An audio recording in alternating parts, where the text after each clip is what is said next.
सागर MP Bhajpa की doctor लता वानखेड़े सागर की नई महिला सांसद होगी। मंगलवार को हुई मतगणना में उन्होंने कांग्रेस के प्रत्याशी चंद्रभूषण सिंह गुड्डू राजा बुंदेला को 4,71,222 वोटों से हराया। उन्होंने 7,87,979 वोट मिले, जबकि कांग्रेस प्रत्याशी बुंदेला को 3,16,757 वोट मिले हैं। डॉक्टर लता वानखेड़े सागर से भाजपा की पहली महिला सांसद हैं। हालांकि उन्होंने पहले 1981 और 1997 में कांग्रेस की टिकट पर सहोदराबाई राय चुनाव जीती थी। इस हिसाब से पूरे 43 साल बाद सागर से महिला संसद में प्रतिनिधित्व रखने पहुंचेंगी। लता पंच और सरपंच के बाद देश के लोकसभा में पहुंचेगी। वानखेड़े ने सागर से सबसे ज्यादा वोट से जीत का रिकॉर्ड भी बनाया। पिछला रिकॉर्ड पूर्व सांसद राज बहादुर के नाम पर था। पूर्व सांसद 3,05,000 वोट से जीते थे।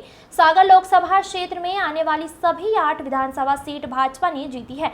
6 माह पहले हुए विधानसभा चुनाव में भाजपा ने इसमें से 7 सीट जीती थी। हालांकि मतदान से 3 दिन पहले कांग्रेस बिना विधायक ने भाजपा ज्वाइन कर ली थी। प्रधानमंत्री नरेंद्र मोदी ने इकलौती सभा नरियावली विधानसभा के बड़तुमा में की थी। राष्ट्रीय अध्यक्ष जेपी नड्डा की सभा सागर के सिरोंज हुई थी। तो वहीं प्रदेश के मुख्यमंत्री डॉक्टर मोहन यादव सागर में भाजपा प्रत्याशी का नामांकन जमा करने शामिल हुए थे। सागर के बीना, मालथोन, सुर्खी, राहतगढ़ सभाएं हुई थी और उन सीटों पर भाजपा को जीत मिली। मध्य प्रदेश कांग्रेस कमेटी के प्रदेश अध्यक्ष जीतू पटवारी सागर, बीना, नरियावली में सभा की थी और वहां से कांग्रेस को हार मिली। ये नया भारत है, ये माननीय मोदी जी के सपनों का भारत है, ये हमारा स्वर्णिम भारत है और इस भारत को बनाने में हम सबको अपना महत्वपूर्ण योगदान देना है। क्योंकि हमारे प्रधानमंत्री जी कहते हैं, मेरी सरकार का एक ही धर्म भारत, मेरी सरकार का एक ही संविधान, मेरी सरकार का एक ही धर्म इंडिया फर्स्ट, मेरी सरकार का एक ही धर्म ग्रंथ भारत का संविधान, मेरी सरकार की एक ही भक्ति भारत भक्ति, मेरी सरकार की एक ही पूजा 125 करोड़ देशवासियों का कल्याण और मेरी भारत की सरकार की एक ही कार्यशैली सबका साथ, सबका विकास, सबका विश्वास और सबका प्रयास। हम संविधान को लेके चलते हैं। आज हमारे यशस्वी मुख्यमंत्री हमारे बीच में पधारे हैं। उन्होंने विकास की गति को और आगे बढ़ाया है। मध्य प्रदेश में विकास की जो गाथा लिखी गई है, मध्य प्रदेश में विकास का जो इतिहास लिखा गया है, उसको गति देने का काम हमारे भाई डॉक्टर मोहन यादव जी ने किया है। वो निरंतर जिस दिन से मुख्यमंत्री बने, उन्होंने एक भी दिन विश्राम नहीं किया। निरंतर लगे हैं भारत मध्य प्रदेश को स्वर्णिम मध्य प्रदेश की ओर अग्रसर करने में। जितनी भी केंद्र सरकार की योजनाएं चल रही हैं, उसमें हम अव्वल स्थान पर आए हैं। ये हमारी उपलब्धि है। बीना के लिए जो सबसे महत्वपूर्ण कार्य हमारी सरकार ने किए हैं, हमारे प्रधानमंत्री के कर कमलों से 50,000 करोड़ के निवेश से भारत पेट्रोलियम द्वारा पेट्रोकेमिकल हब का कार्य प्रारंभ हो चुका है।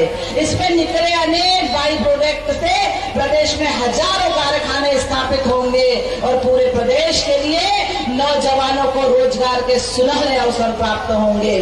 बीना नदी सिंचाई परियोजना को पूर्णता की ओर है। बीना विधानसभा के अनेक गांव में जमीन 100% सिंचित हो चुकी है और जो गांव शेष रह गए हैं, उन्हें भी इस योजना से जोड़ा जा रहा है। एक और सिंचाई योजना, हनोता सिंचाई योजना का कार्य पूर्णता की ओर है। इस योजना से बीना विधानसभा के करीब 90 गांव के कृषकों को सिंचाई का लाभ मिलेगा। केंद्र सरकार की टोटी के माध्यम से गांव-गांव में शुद्ध पेयजल की योजना का कार्य तीव्र गति से चल रहा है। ये आप सब देख रहे हैं। केंद्र और प्रदेश सरकार की द्वारा बीना को 6 ओवरब्रिज प्रदान किए गए हैं, जिसमें 3 पूर्ण हो चुके हैं। 3 का शेष काम तेज गति पर चल रहा है। बीना जंक्शन की रेलवे स्टेशन की 141 करोड़ की लागत से नवीनीकरण का कार्य प्रारंभ हो चुका है। बंधुओं, ये हमारी बहुत बड़ी उपलब्धि है।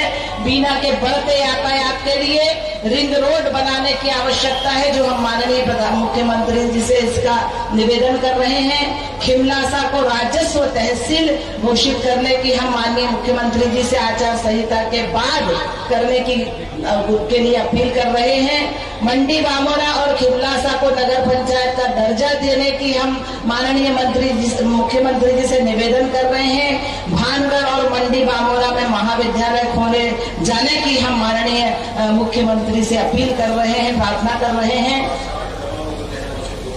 और 60 गांव ऐसे हैं हमारी विधानसभा में जिनको सिंचाई की आवश्यकता है, उन्हें नहरों से जोड़ने के लिए हम अपने मुख्यमंत्री जी से निवेदन कर रहे हैं। बंधुओं, हमने विकास किया है, हमने विकास की गाथा लिखी है। हमारे मुख्यमंत्री जी कहते हैं कि हमने मध्य प्रदेश की तकदीर बदलने की कसम खाई है, हमने मध्य प्रदेश की तस्वीर बदलने की कसम खाई है। अरे ये निकम्मे कांग्रेसी क्या रोकेंगे मध्य प्रदेश के विकास के बढ़ते कदमों को? अरे हम तो वो चिराग हैं जिन्होंने तूफानों में भी जलने की कसम खाई है, जिन्होंने तूफानों में भी जलने की कसम खाई है। बंधुओं, मैं आपकी बहन, आपकी बेटी, आपसे करबद्ध प्रार्थना करती हूँ, आपसे अपील करती हूँ कि अपने परिवार के विकास के लिए, अपने समाज के विकास के लिए, अपने प्रदेश के विकास के लिए और अपने राष्ट्र के विकास के इस महायज्ञ में अपनी आहुति देने के लिए आने वाली 7 मई को मतदान करने जरूर जाएं और कमल के फूल का बटन दबाकर अपनी इस बहन बेटी को आशीर्वाद प्रदान करेंगे। मुझे आपसे यही अपेक्षा है। जय हिंद, जय भारत, जय मध्य प्रदेश, जय मतदाता बंधुओं। बहुत बहुत धन्यवाद दीदी। अब मैं आमंत्रित करता हूँ यादव समाज के एक प्रतिनिधि मंडल द्वारा स्मृति चिन्ह भेंट करना चाहते हैं श्री सतीश यादव जी, श्री राजेंद्र यादव जी पार्षद, शिवचरण यादव जी, विक्रांत यादव जी, करोड़ी यादव जी, राजेंद्र यादव जी, श्री रतन सिंह यादव जी, प्रीतम सिंह यादव जी, महादेव यादव जी, श्री राजा बाबू यादव जी। और स्मृति चिन्ह के बाद भी हमारे पूर्व विधायक आदरणीय अरुण चौबे जी जो एक स्मृति चिन्ह भी माननीय मुख्यमंत्री भाई साहब को, आदरणीय भाई साहब को देना चाहते हैं। थोड़ी सी व्यवस्था को ध्यान में रखते हुए थोड़ी सी हम सभी श्री सतीश यादव जी अच्छे से भैया फोटो हो जाने दो, भैया आराम से फोटो हो जाने दो। कप्तान जी थोड़ी सी व्यवस्था देख लें आप क्योंकि नाम ही कप्तान हो, काम भी कप्तान का करेंगे। प्रत्याशी जी को आगे आ जाने दें। हमारे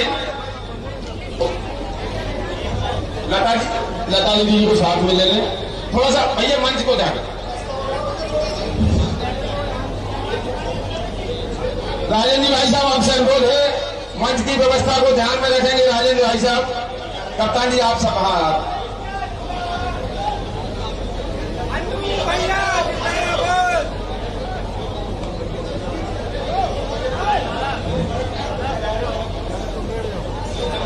सतीश सेन की रिपोर्ट।